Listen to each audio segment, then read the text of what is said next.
Assalamualaikum warahmatullahi wabarakatuh.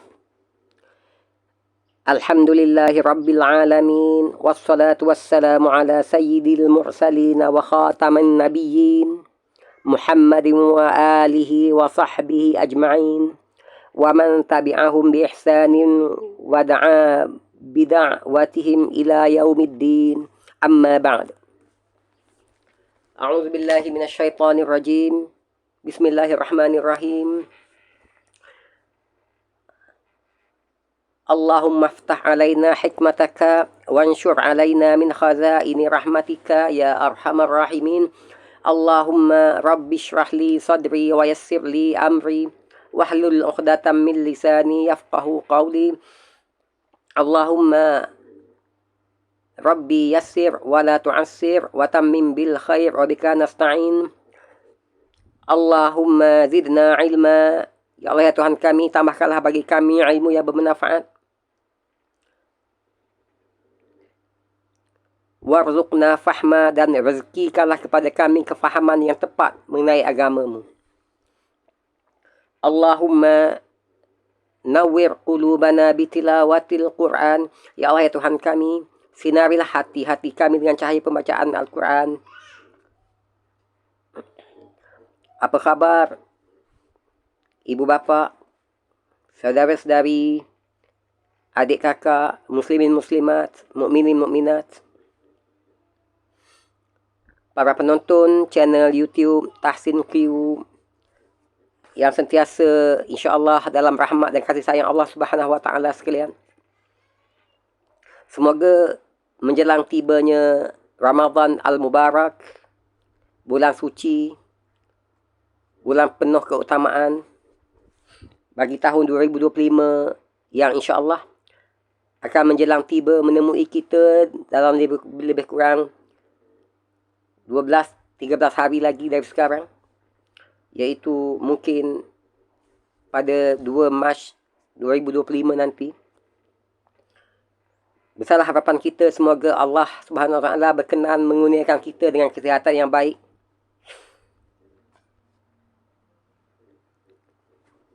rezeki yang berkat, dan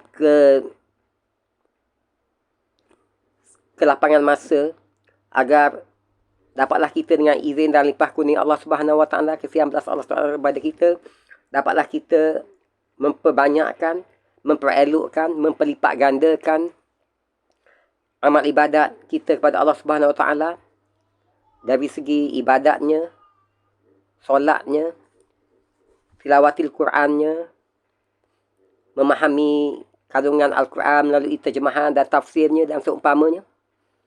Moga-moga Allah menjadikan kita di kalangan hamba-hambanya yang Allah pilih sebagai hamba yang bertuah, dapat menikmati Ramadan dengan sebaik-baiknya, iaitu memanfaatkan bulan rahmah, bulan keampunan, bulan ini bulan maghfirah, dan bulan yang Allah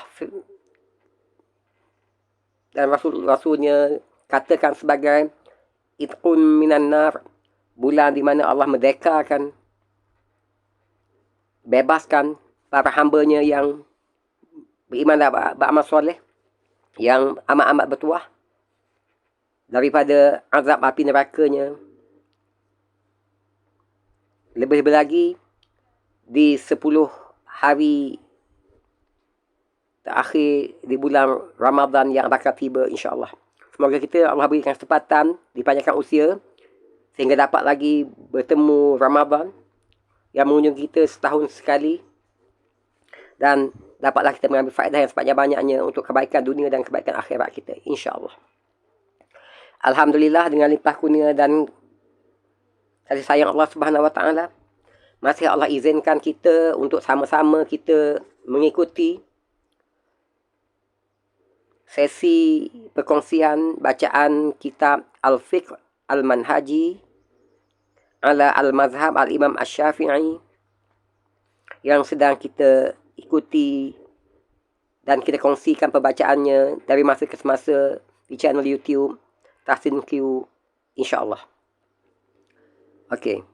sepintas lalu berhubung dengan kitab fikah yang sedang kita baca sekarang ini. Versi yang saya pakai adalah versi PDF dan ini adalah antara front page muka depannya, iaitu nama kitabnya adalah Al-Fiqhul Manhaji ala Al-Mazhab Al-Imam Asy-Syafi'i, iaitu kitab fiqh manhaji atas mazhab Al-Imam Asy-Syafi'i yang merupakan hasil karangan 3 pengarang yang semoga Allah memberkati ketiga-tiganya dalam kehidupan dunia dan kehidupan akhirat mereka, iaitu Ashabul Fadilah Dr. Mustafa Al-Khin, Dr. Mustafa Al-Bura dan Asy-Syaikh Dr. Ali Asy-Syarbaji, yang mana biodata ringkas ketiga-tiga mereka telah pun kita kongsikan dalam sesi perkongsian yang pertama beberapa hari yang lalu. InsyaAllah kitab Al-Fiqh Al-Manhaji ala Al-Mazhab Al-Imam Asy-Syafi'i ini terjemahannya adalah oleh Dr. Zulkifli bin Muhammad Al-Bakri, yakni mantan Menteri di Jabatan Perdana Menteri Bahagian Hak Ehwal Agama, Menteri Agama kita, dengan bantuan rakan-rakan beliau. Dan ia adalah jilid pertama daripada 5 jilid keseluruhannya, yang mana jilid pertama ini merangkumi muqaddimah kitab, hukum bersuci, solat, azan dan iqamah, zakat fitrah, kurban dan juga pengurusan jenazah. Ini adalah jilid pertama daripada 5 jilid, dan insya-Allah kita merancang untuk kita kongsikan kandungan kelima-lima jilid ini insya-Allah di channel YouTube Tahsin Q, jika dipanjangkan umur, dimurahkan rezeki, disihatkan tubuh badan dan diizinkan oleh Allah Subhanahu Wa Taala. Kita akan kongsikan kesemuanya insya-Allah, dan kita jangkakan ia akan mengambil masa beberapa tahun insya-Allah. Okey, ia adalah terjemahan oleh Dr. Zulkifli bin Muhammad Al-Bakri dan rakan-rakannya, dan ia adalah hasil terbitan Jabatan Kemajuan Islam Malaysia JAKIM. Okey, kitab yang sedang kita baca ini adalah versi PDF. Cetakan pertamanya tahun 2011, diterbitkan oleh JAKIM dan dicetak oleh Aslita 9 Berhad. InsyaAllah. Okey, sepintas lalu tentang isi kandungan jilid pertama kitab ini. Okey, tumpuan kita adalah kepada Muqaddimah Al-Fiqh Al-Manhaji, yang mana kita telah menyelesaikan 3 sesi perkongsian awal di bawah tajuk utama Muqaddimah Al-Fiqh Al-Manhaji ini, di mana muqaddimah, rangka muqaddimah yang bahagian pertama sejarah kitab Al-Fiqh Al-Manhaji, bahagian kedua keistimewaan kitab ini, dan bahagian ketiga metodologi terjemahan kitab ini telah kita kongsikan pada sesi perkongsian yang pertama beberapa hari yang lepas. Alhamdulillah. Dan pada sesi yang kedua pula telah kita kongsikan daripada muka surat 18 hingga 20, iaitu biografi ringkas pengarang-pengarang kitab ini. Semoga Allah memberkati kehidupan mereka di dunia dan menggunakan mereka Jannatul Firdaus di akhirat yang kekal abadi nanti, insya-Allah, di atas ketekunan mereka dan jasa bakti mereka terhadap perkembangan agama Islam, iaitu Syekh Dr. Mustafa Al-Khin, Syekh Dr. Mustafa Al-Bura dan Syekh Dr. Ali Asy-Syarbaji. Itu adalah perkongsian kita bagi sesi perkongsian yang kedua beberapa hari yang lepas. Seterusnya, pada sesi yang ketiga, kita telah pun kongsikan bahagian kelima daripada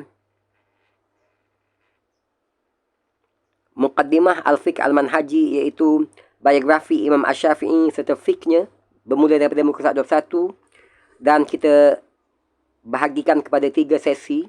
Sesi pertama telah kita selesaikan dan telah pun kita kongsikan di YouTube channel Tahsin Q.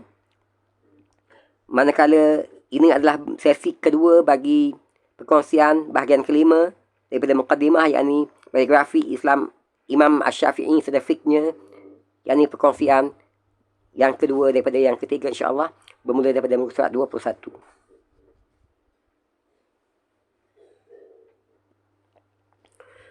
Okey, kita paparkan sekarang ini bab Muqaddimah Al-Fiqh Al-Manhaji ala Al-Mazhab Al-Imam Asy-Syafi'i yang sebahagiannya telah kita kongsikan dalam 3 sesi sebelum ini.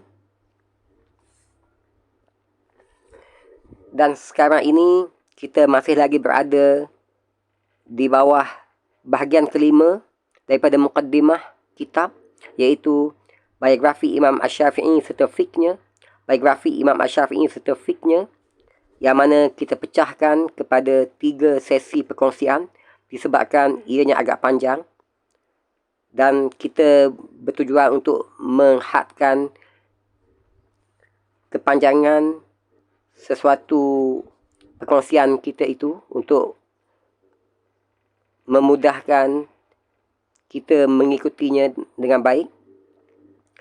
Dan insya-Allah kita akan teruskan dengan perkongsian sesi yang ketiga, yang kedua daripada 3 bagi bahagian ini, insya-Allah. Okay. Kita masih lagi di bawah tajuk utama muqaddimah kepada kitab Fiqh Al-Manhaji ala Al-Mazhab Al-Imam Asy-Syafi'i, yakni muqaddimah bagi kitab ini sendiri dan muqaddimah bagi penterjemahannya. Dan kita berada di bahagian kelima daripada muqaddimah, iaitu biografi Al-Imam Asy-Syafi'i rahimahullah dan fiqhnya, yang mana telah diselesaikan bahagian pertama daripada 3. Dan sekarang ni kita berada di, insya-Allah kita akan mulakan sesi perkongsian kedua daripada 3 tersebut, yang mana bermula daripada muka surat 30 bahagian kitab-kitab Imam Asy-Syafi'i. Kitab-kitab Imam Asy-Syafi'i rahimahullah.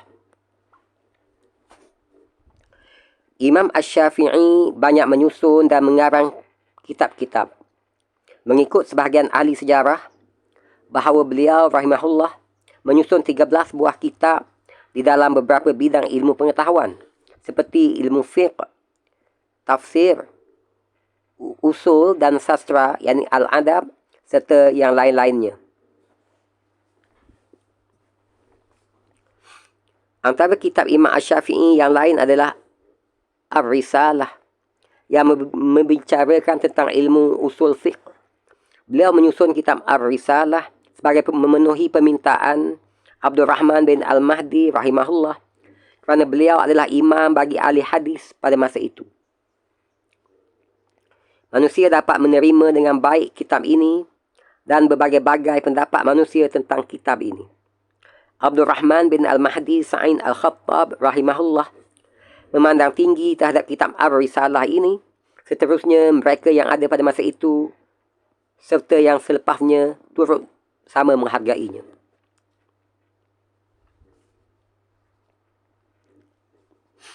Al-Muzani berkata, "Aku membaca Ar-Risalah sebanyak 500 kali.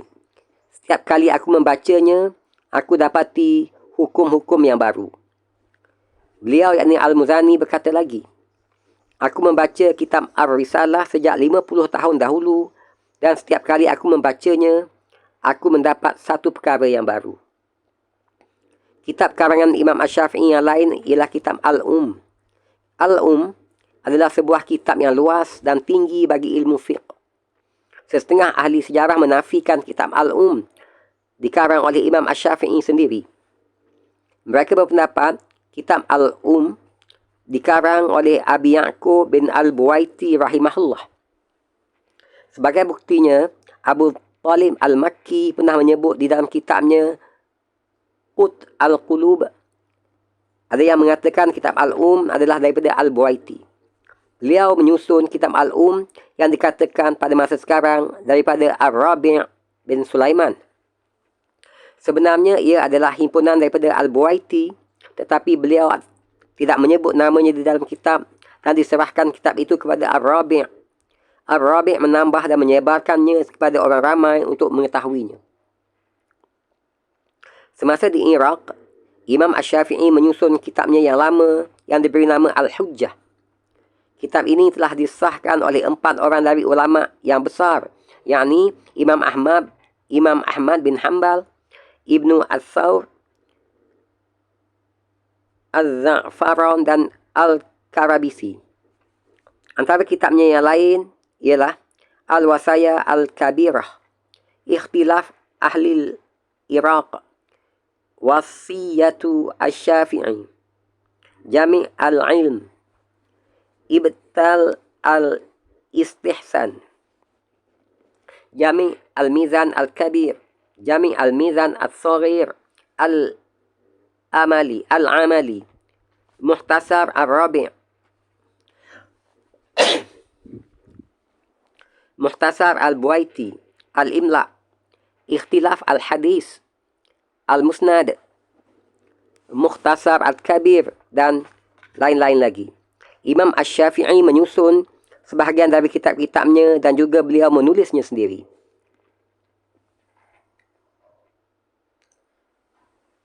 Sifat dan kepribadian Imam Asy-Syafi'i rahimahullah. Sifat dan kepribadian Imam Asy-Syafi'i rahimahullah. Imam Asy-Syafi'i seorang yang tampan rupa parasnya. Badannya tinggi serta lehernya jinjang. Warna kulitnya pula kemerah-merahan. Suaranya merdu dan baik sebutannya. Orang ramai kerap sekali menangis apabila mendengar bacaan Al-Qurannya. Beliau memakai sebutuk cincin yang mana tertulis padanya, cukuplah Allah sebagai siqah, yakni sebagai kepercayaan bagi Muhammad bin Idris. Beliau seorang yang tajam pemikiran, tinggi kefahaman serta luas pandangan. Bishr al-Muraishi pernah berkata, lelaki ini akalnya menyamai separuh akal ahli dunia. Beliau seorang yang hebat dalam perbahasan. Fasih lidahnya, jelas penerangannya serta kuat imannya. Ishaq bin Rahuyah pernah berkata, beliau adalah seorang ahli pidato kepada ulama dan banyak mengetahui rahsia jiwa. Antara akhlaknya ialah beliau menjaga maruah, sehingga Yahya bin Ma'in pernah berkata, jika dusta itu harus, nescaya tentulah Imam Asy-Syafi'i rahimahullah menahan diri dari berdusta kerana menjaga maruah.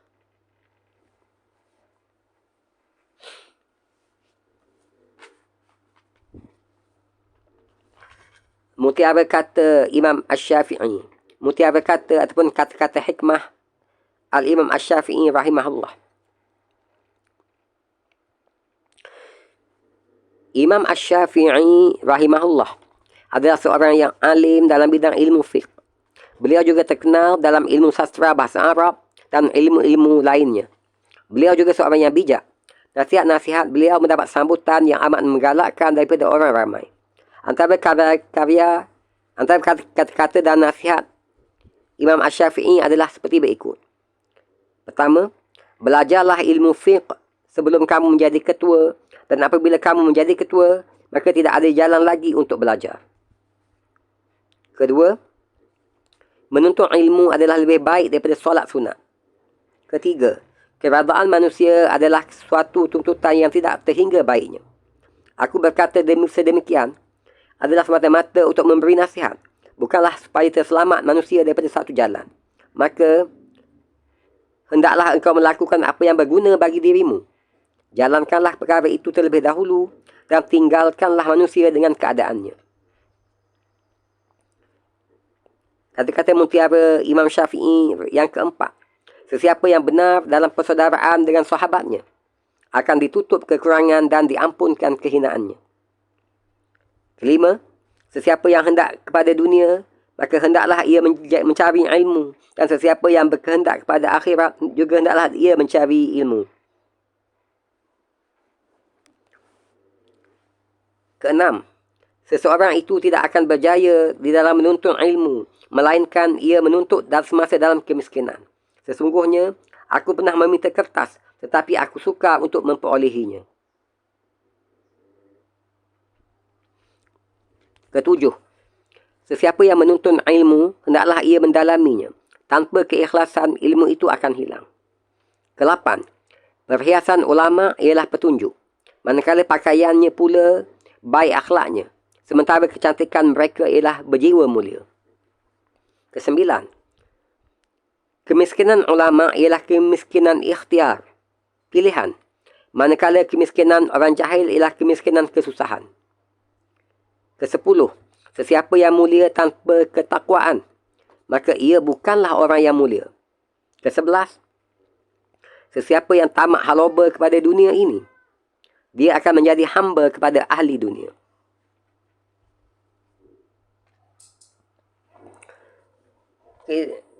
Kata-kata mutiara Imam Asy-Syafi'i rahimahullah yang ke-12. Politik memimpin manusia lebih sukar dari politik untuk memimpin binatang. Politik, yakni siasah untuk memimpin manusia, lebih sukar daripada politik ataupun siasah untuk memimpin binatang. Ke-13, jika aku mendapati minuman yang sejuk dapat mengurangkan maruah, sudah tentu aku tidak akan meminumnya. Ke-14, orang yang menjaga maruah sentiasa di dalam perjuangan. Ke-15, sesiapa berbuat baik kepada engkau, maknanya ia percayakan engkau, dan sesiapa yang menjauhi engkau, maka ia akan melepaskan engkau. Ke-16, manusia yang paling tinggi darjatnya ialah mereka yang tidak melihat darjatnya. Begitu juga semulia-mulia manusia ialah yang tidak melihat kemuliaannya. Mutiara kata Imam Syafi'i rahimahullah yang ke-17. Pertolongan adalah penyucian keaiban. Ke-18. Persahabatan dengan orang yang tidak takut kepada keaiban akan mendapat malu di akhirat. Ke-19. Engkau dijadikan oleh Allah dengan bebas, maka hendaklah engkau hidup bebas bagaimana engkau dijadikan. Ke-20.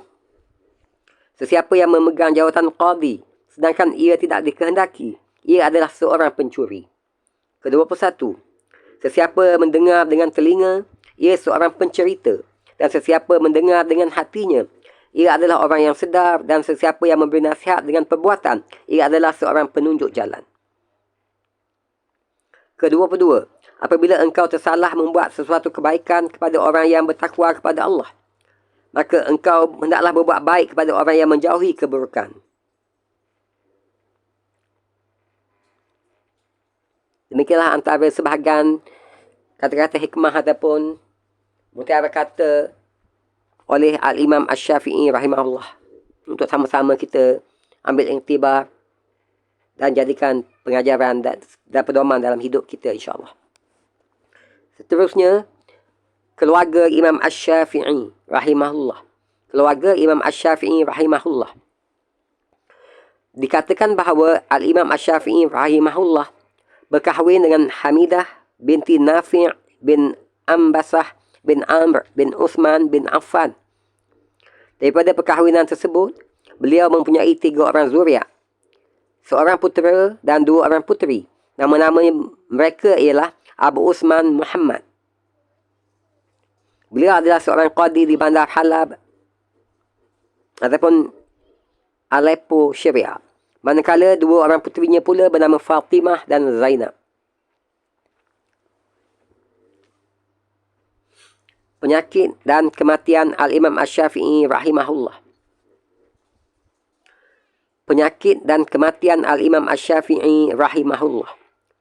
Imam Asy-Syafi'i menghidapi pelbagai penyakit semasa hayatnya. Antaranya ialah penyakit buasir yang menyebabkan keluarnya darah pada setiap waktu, dan ia salah satu sebab beliau meninggal dunia. Riwayat ini daripada Imam Abu Zahrah. Imam Asy-Syafi'i meninggal dunia di Mesir pada malam Khamis selepas Maghrib, iaitu pada malam akhir bulan Rajab tahun 204 Hijriah. Imam Asy-Syafi'i menghembuskan nafas yang terakhir di sisi anak muridnya yang setia, iaitu Imam Ar-Rabi' bin Sulaiman Al-Jizi rahimahullah. Umurnya pada ketika itu ialah 54 tahun. beliau wafat di kediaman Abdullah bin Abdul Hakam dan kepadanya lah beliau meninggalkan wasiat. Jenazah Imam Asy-Syafi'i dikebumikan pada hari Jumaat selepas asar pada keesokan harinya. Anak-anak Abdul Hakam mengebumikannya di tanah perkuburan mereka, iaitu di sebelah barat Al-Khandaq. Di sekelilingnya ialah kubur-kubur anak Zahrah. Yakut berkata, kuburnya sangat masyhur di sana sebagai dalil bagi kebenarannya. Selepas Imam Asy-Syafi'i rahimahullah meninggal dunia.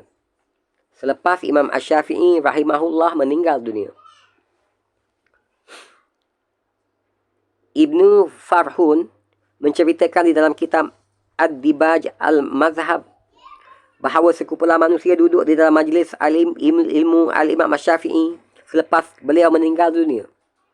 Tiba-tiba datanglah seorang Arab mengucapkan salam dan bertanya, "Di manakah Imam Asy-Syafi'i? Di manakah bulan dan matahari bagi majlis ini?" katanya.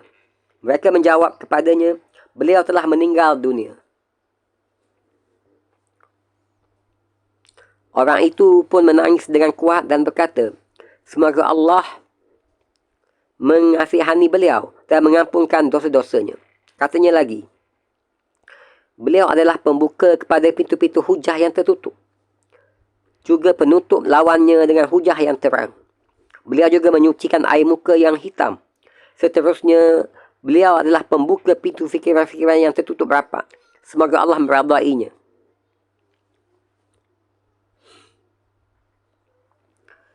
Pujian ulama terhadap Al-Imam Asy-Syafi'i rahimahullah. Pujian ulama terhadap Imam Asy-Syafi'i rahimahullah. Imam Asy-Syafi'i mendapat sanjungan dan pujian daripada rakan taulan, sahabat handai, murid dan tokoh pada zamannya. Ini menunjukkan ketokohannya diakui oleh ramai orang. Ramai ulama dan tokoh cendekiawan Islam memuji kelebihan Al-Imam Asy-Syafi'i rahimahullah. Dinyatakan di sini beberapa pujian terhadap Imam Asy-Syafi'i. Antaranya, pertama, Imam Ahmad bin Hanbal rahimahullah berkata, "Selama hayatku, aku tidak faham erti nasakh dan mansukh sehinggalah belajar dengan Imam Asy-Syafi'i." Kedua, Imam Qasim bin Salam rahimahullah berkata, "Belum pernah aku lihat orang yang memiliki ilmu agama yang sempurna selain Imam Asy-Syafi'i." Muslim bin Khalid Az-Zinji rahimahullah berkata kepada Imam Asy-Syafi'i, "Berfatwalah kamu, sesungguhnya engkau telah berhak memberi fatwa." Keempat, Imam Muhammad bin Al-Hakim rahimahullah berkata, "Aku belum pernah melihat ulama seperti Imam Asy-Syafi'i rahimahullah." Imam Ishaq bin Rahawai rahimahullah berkata, "Ulama tafsir bercerita kepadaku bahawa Imam Asy-Syafi'i antara yang paling handal berkenaan makna dan keterangan Al-Quran."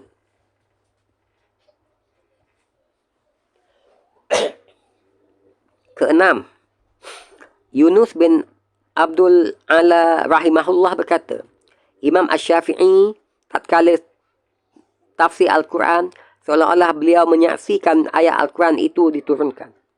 Ketujuh, Imam Hilal bin Al-Ala Ar-Raqi rahimahullah berkata, ulama hadis seolah-olah anak buah kepada Imam Asy-Syafi'i kerana beliaulah yang membawa kunci ilmu hadis kepada mereka.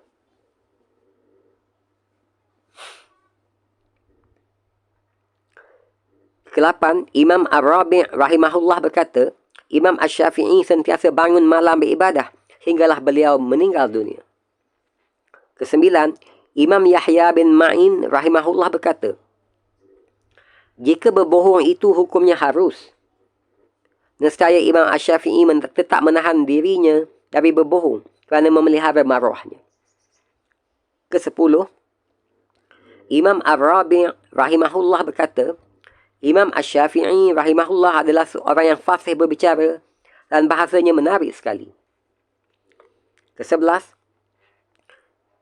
Ahmad bin Abi Shuraij rahimahullah berkata, aku belum pernah menemui orang yang pintar berbicara dan menggunakan logik lebih daripada Imam Asy-Syafi'i. Ke-12, Al-Jahiz rahimahullah berkata, kerana Imam Asy-Syafi'i laksana butiran mutiara yang terangkai dan tersusun rapi. Ke-13, Abdul Malik Al-Hisham An-Nahwi rahimahullah berkata, Imam Asy-Syafi'i adalah ahli bahasa.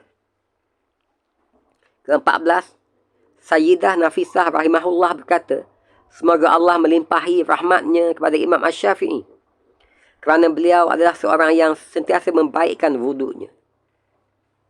Dan Sayyidah Nafisah rahimahullah adalah salah seorang guru wanita bagi Al-Imam Asy-Syafi'i. Demikianlah sedikit perkongsian pengarang kitab ini berkenaan dengan pujian para ulama dan tokoh-tokoh berkenaan dengan kelebihan dan keistimewaan Al-Imam Asy-Syafi'i. Seterusnya, keistimewaan Imam Asy-Syafi'i. Imam Asy-Syafi'i. Imam Asy-Syafi'i mempunyai pelbagai keistimewaan. Antaranya, kecerdasan. Keduanya, penguasaan di dalam syair. Ketiganya, dari segi perdebatan. Keempat, pengasas usul fiqh. Kelima, kepandaian memanah. Keenam, sebagai pakar perubatan. Ketujuh, ketajaman firasatnya. Keistimewaan Imam Asy-Syafi'i rahimahullah. Pertama, kecerdasan. Akal yang amat cerdas sehingga menjadi bidalan orang Arab. Siapa yang ingin menuntut ilmu, hendaklah mempunyai 3 perkara, iaitu kesabaran Nabi Ayub alaihissalam, harta Qarun, dan cerdik seperti Imam Asy-Syafi'i. Tanda dan dalil kecerdikannya amat jelas sejak daripada kecil lagi dalam pelbagai peristiwa seperti hafazan syair, hafazan kitab Al-Muwatta dan lain-lainnya. Keistimewaan yang kedua adalah penguasaan di dalam syair. Kepakaran Imam Syafi'i rahimahullah dalam bidang syair sehingga beliau dianggap sebagai filosof ahli falsafah dalam lughah dan ma'ani. Inilah yang diakui oleh Imam Ahmad. Keistimewaan yang ketiga, dari segi perdebatan. Kehebatan Imam Asy-Syafi'i di dalam berdebat diakui ramai. Hal ini diakui ketika mana beliau mampu berdebat dengan pengikut mazhab Hanafi dan Maliki, penuh dengan ketinggian ilmu dan kekuatan hujah sama ada akli maupun nakli. Keempat, pengasas usul fiqh. Penguasaan yang mendalam dalam bidang ilmu usul fiqh sehingga beliau, yakni Imam Asy-Syafi'i rahimahullah, dianggap perintis ilmu tersebut, sebagai perintis ataupun pelopor ilmu tersebut. Daripadanya usul fiqh ditadwinkan. Kelima, kehebatan dan kepandaian dalam memanah. Kepintarannya dalam memanah dengan tepat. Dikatakan beliau, Imam Syafi'i rahimahullah, pernah berkata, jika aku memanah 10, nescaya kesemuanya tepat, atau boleh jadi hanya 1 yang tidak tepat. Ini melambangkan betapa Imam Asy-Syafi'i rahimahullah seorang yang menekuni dan mempunyai sasaran dalam hidupnya.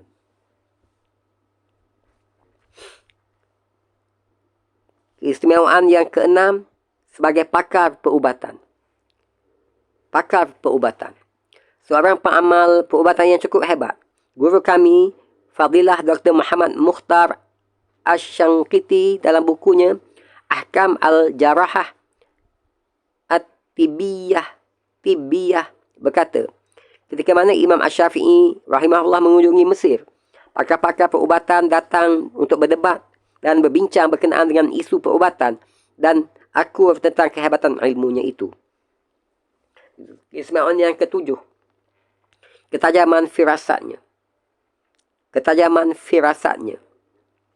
Imam Asy-Syafi'i rahimahullah mempunyai firasat yang tajam. Ini berdasarkan kepada pengamatannya yang mendalam ketika beliau melazimi orang-orang Badui sejak usia yang masih kecil lagi. Hal ini diakui oleh Ar-Rabi' rahimahullah. Banyak kisah-kisah yang meriwayatkan tentang Al-Imam Asy-Syafi'i. Antaranya seperti riwayat Ar-Rabi' bin Sulaiman rahimahullah. Tatkala kami masuk menemuinya ketika hampir meninggal dunia, Imam Asy-Syafi'i melihat kepada kami dengan renungan yang lama. Kemudian beliau, yakni Imam Asy-Syafi'i rahimahullah, bersuara, "Kamu, hai Abu Ya'qub, yakni Al-Buwaiti, akan mati dengan besi kamu. Kamu pula, hai Muzani, akan menguasai Mesir bahagian-bahagian tertentu, sehingga kamu dianggap secerdik manusia pada zamanmu. Adapun kamu, hai Muhammad, akan mengikuti mazhab ayahmu." Muhammad adalah anak beliau. "Adapun kamu, hai Rabi', banyak memberi manfaat kepadaku dalam menyebarkan kitab." Alhamdulillah, dengan limpah kurnia dan keizinan Allah Subhanahu Wa Taala, dapat kita selesaikan sesi perkongsian kedua berkenaan dengan biografi Imam Asy-Syafi'i dan fiqhnya daripada 3 bahagian yang kita rancangkan di bawah tajuk utama muqaddimah kepada kitab Al-Fiqh Al-Manhaji dan muqaddimah kepada penterjemahan kitab ini. Semoga ada manfaat yang besar yang dapat kita perolehi sebagai panduan dan pedoman dalam kehidupan kita dunia yang sementara ini, sebagai bekalan untuk kita perelokkan, tahsinkan amal ibadat kita, iman kita, sebagai persediaan menghadap Allah Tabaraka wa Ta'ala, insya-Allah. Untuk sesi perkongsian yang seterusnya, insya-Allah kita akan teruskan dengan bermula daripada murid-murid Imam Syafi'i, perkembangan mazhab dan adillah fiqhiyah di muka surat 39.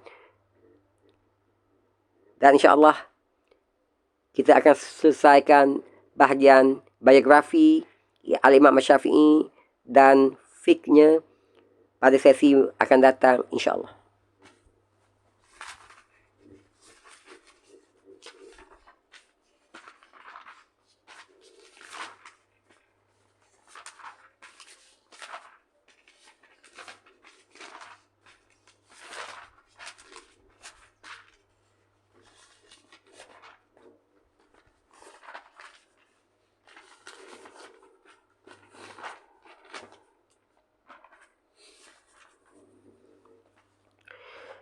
InsyaAllah, sebagai mengakhiri sesi perkongsian bacaan kitab Al-Fiqh Al-Manhaji ala Al-Mazhab Al-Imam Asy-Syafi'i bagi sesi kali ini, sebesar-besar penghargaan dan terima kasih saya ucapkan kepada para penonton channel YouTube Tahsin Q sekalian, ibu bapa, saudara-saudari, adik kakak, muslimin muslimat, mukminin mukminat yang telah memperuntukkan sebahagian masa mereka yang berharga untuk sama-sama saya mentelaah kitab ini.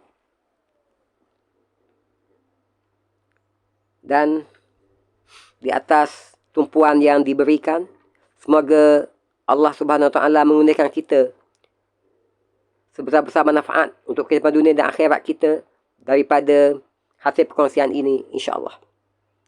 Sebagai mengakhiri sesi perkongsian bagi kali ini, saya sudahi dengan tasbih kafarah dan surah Al-Asr, insya-Allah.